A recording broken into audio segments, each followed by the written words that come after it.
Hello, hello! Good day! It's me again, Makoy, your Pinoy Laser Guy. And sa video na to, ipapakita ko kung paano ako mag-engrave ng portrait or image gamit ang Algo Laser app. And ang machine natin ngayon na gagamitin is Algo Laser DIY Kit Mini 5 watts.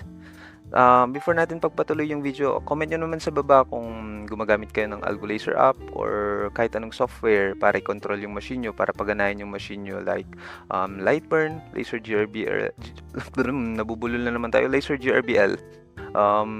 Meron pa, Cat Labs, pwede din yon, and yung Meerkat, Mirk 40. Pero wag muna natin pag-usapan yung mga yon. Dito muna tayo sa Algo Laser app. So tuloy na natin yung video. First is punta tayo sa Lightburn app. Ayan, Lightburn app. So kung makikita nyo, nakakonect na ako dito. Nakakonect yung Algo Laser DIY Kit Mini.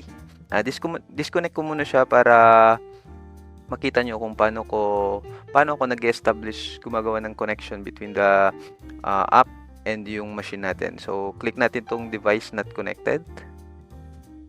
Ayan. Pag kayo, smart machine kayo like yung DIY Kit MK2, mga Alpha, Delta, mas madaling mag-establish ng connection. So pag ganito, kung nakikita nyo, nasa search siya dito, pero minsan pag mga newbie, hindi pa nakapag-establish ng connection dati, may times na hindi nagpapakita dito yung machine nyo. So ang gagawin nyo is hanapin nyo lang yung kung ano yung machine nyo dito sa list. Sa akin, Algo Laser DIY Kit Mini.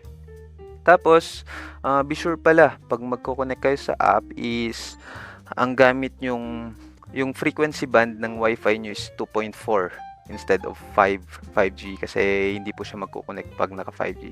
Makikita nyo naman dito, select 2.4. So, naka 2.4 ako, lalagay ko lang yung Wi-Fi password. Yan. Ito yung password ng Wi-Fi namin. Click ko lang yung next. Tapos, ang gagawin nyo is pindutin nyo daw 5 times in a row yung power button ng machine. So, papakita ko kung paano ko siya pipindutin. Bale, sunod-sunod lang siya. 1, 2, 3, 4, 5. Ayan. Tapos, makikita nyo naman na parang nagpa-pulse siya. Parang humihinga.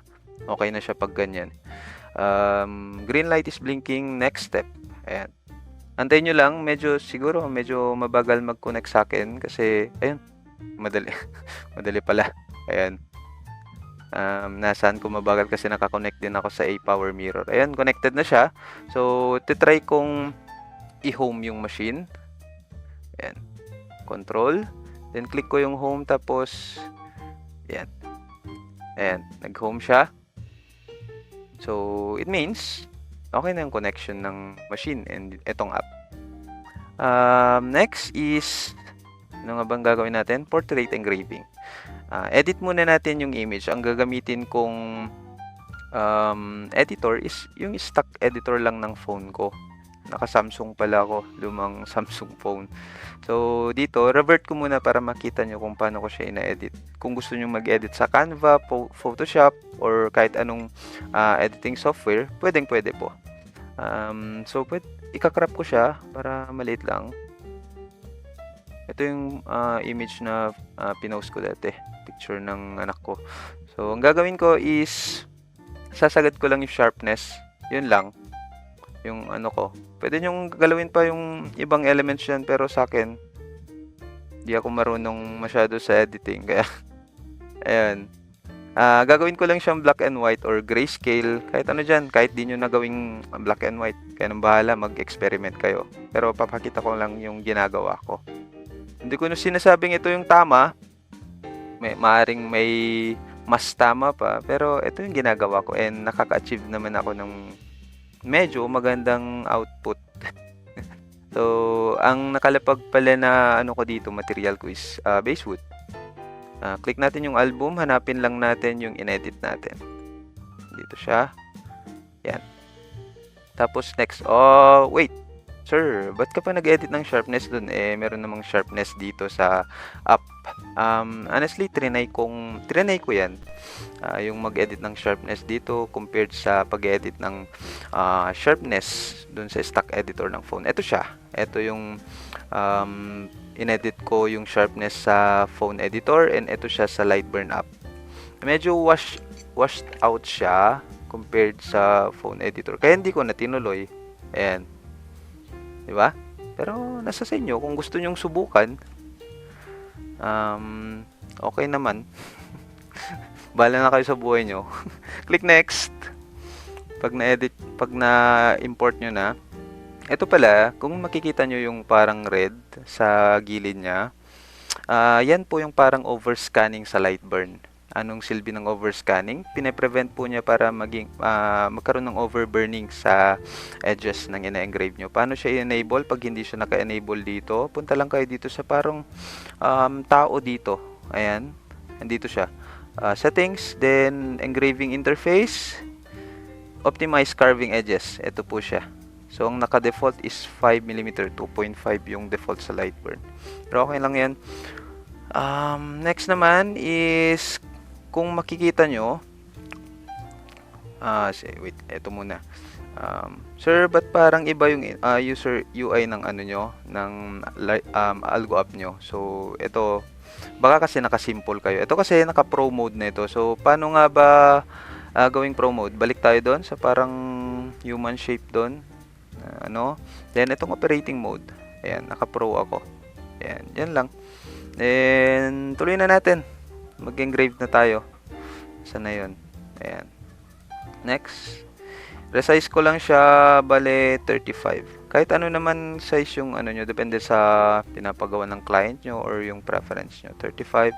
Pag nakalock to, itong link dito, susunod yung height niya pag nag-adjust kayo ng width or height. Ayan. Pag naka-unlock, isang dimension lang yung ma-adjust. Kayo nang bahala dyan. Ito naman is, kung saan nyo gustong ilagay yung ano nyo, pwede naman. Ito yung framing. Pero mag-set muna tayo ng parameters dito sa configure. Pindutin nyo yan. Kung naka 5 watts kayo, kahit di nyo na-edit yan, name lang naman yan. Disregard nyo yan. Kahit itong dito material, pwede nyo disregard yan. Dito tayo sa mode. Scans is yung pag mag-engrave tayo. Ayan. So, bale, left to right yung engraving niya. Itong dot matrix, parang ibang dithering din. Tulad nung sa Lightburn, parang may mga newsprint, ganun. Pero hindi ko pa masyadong na-explore mga to. Kasi di naman ako Algo app user talaga. Trinay ko lang. Itong vector naman is, ayan, contour. Yung lining lang, outer lining, filling, center line. Sige. Mag-dive deeper tayo sa mga to pag sa mga susunod na video ko. So, ang gagamitan natin is scans. So, laser power. 80. Sige, mag-80 tayo sa 5 watts. Speed is pwede nyong i-edit yan. Yan. Yan. Pwede kayong mag-type dito eh. Yan. So, piliin lang natin ng 5 watts. 5K. Sige, 5K. Itong laser mode naman is sa Lightburn pag naka-dynamic, pag engraving. Static pag magka-cut kayo is itong dynamic M4 to. GRBL settings. Static M3 pag sa ano. So, dynamic gagamitin natin. Itong direction naman is parang scan angle sa Lightburn. So, pag naka-horizontal, 0% pag sa Lightburn. Vertical, 90% sa Lightburn. And oblique. So, 45 degrees yung takbo ng laser module nyo. So, horizontal yung gagamitin natin. From left to right. Itong ano naman, qualities, parang yung DPI. So, paano nga ba natin makukuha to? So, kunwari, ang usual na gamit natin sa Lightburn is 362 dpi or 0.07 na interval. Ang gagawin lang natin, di-divide lang natin yun by, ayan, 362 dpi divided by 25.4. So, 14.25. So, 14 na lang. Ayan, 14. Tapos, next naman, air pump. Since di naman tayo gagamit ng air pump, disregard nyo yan. So, before kayo mag-start or mag-framing, home nyo muna yung laser module. Balik tayo sa preview. Ito naman yung framing. Ito. So, click ko lang yung frame. Ayan, framing na yung machine. Not sure kung merong continuous framing dito. Di ko pa talaga masyadong na-explore. Meron siguro. Check ko na lang pag ano. So, click ko na yung start since tumama naman na yung framing dun sa gusto kong part na mag-engrave dun sa material ko. Click start. Ito daw, check nyo yung focus. Kung naset nyo na yung focus, checked. Then, ito naman, itong nasa left is parang absolute coordinates to. And itong nasa right is parang current position. Pag pinili nyo itong parang current position, mag-i-start na siya dyan. Pero itong ano naman, itong nasa left, absolute coordinates, mag-home pa siya. Then, dun din naman siya. So, pipiliin na lang natin. I mean, babalik siya dun sa na-frame na area. So, ito na lang gagamitin natin, parang current position. Click next. And next is, ayun, check nyo daw kung masyadong nasa gilid yung ano, yung laser module. Ayun, matitrigger yung soft limits. Parang sa Lightburn din. Meron akong tutorial dyan. Lalagay ko na lang yung link sa description. Meron din sa ano. Oh, wait lang. Nag-exceed na yung ano, yung A-power mirror ko. Prino-project ko kasi yung screen ng phone ko sa laptop sa OBS. Reconnect ko lang. Saglit lang. Ayan, okay na siya. So, frame ko ulit para ma-sure. Okay naman siya. Ito preview region framing yan. So, start ko na. Ayan, wait lang natin. Mag-transmit.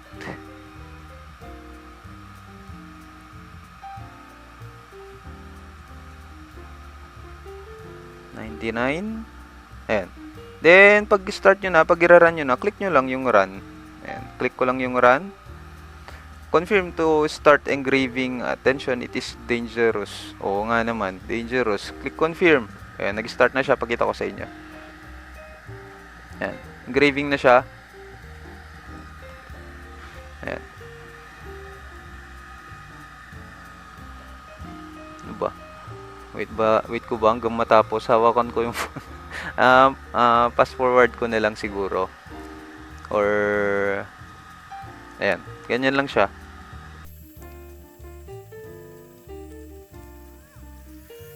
So, ayun, mukhang tapos na siya. Yung parang white part na lang yung ina-engrave niya. And ayun, okay naman yung output. Papakita ko sa inyo. Stop ko na lang siya. And then, home ko yung laser module. Tapos, pakita ko yung output natin. Ayan yung output natin. Ayan. Okay naman siya. Ayan. Decent naman. Maganda naman. Diba? Never ko in-expect na makaka-achieve ako ng output na ganito sa ano sa Algo Laser app dati. Kasi talagang Lightburn yung tinutukan ko. So, ayun. Kung gusto nyong subukan, try nyo. Kung naka 10 watts kayo, try nyong baguhin lang yung lines per millimeter nya. Pwede nyong gawing 12 or ano, sa speed naman, pwede nyo gawing speed is 8.5 or 8K. Ganun. And kung may mga katanungan kayo, lapag nyo lang sa comment section. Try kong sagutin. Regarding man sa Algo app, try kong mag-explore pa dito sa app na to para mas maging useful naman sa mga tulad kong walang pambili ng Lightburn subscription or license key. Pwede to. Pwede nating utilize tong Algo Laser app na libre. Pwede din yung Laser Gerbil, libre din yun. Pwede nyo ring aralin. Sa mga nagbabalak pala na bumili ng machine, like mga gato, engraving machine, gustong pumasok sa industriya na to, available yung mga Algo Laser machine sa Lazada and Shopee. PM nyo lang ako kung gusto nyo bumili. Or sa mga Algo Laser user naman, meron tayong GC group chat wherein pwede kayong makapag-interact sa mga iba pang Algo Laser user naman. And sa mga Lightburn users, meron po tayong dedicated din na group chat. Lagay ko na lang yung mga links sa baba, group chat links sa baba. And ayun, para sa next video, mag-suggest kayo ng mga pwede natin gawa ng video. Okay, as always, happy engraving and cutting syempre, kasi nakakakat naman yung machine natin. Ayun, bye bye. Have a good day.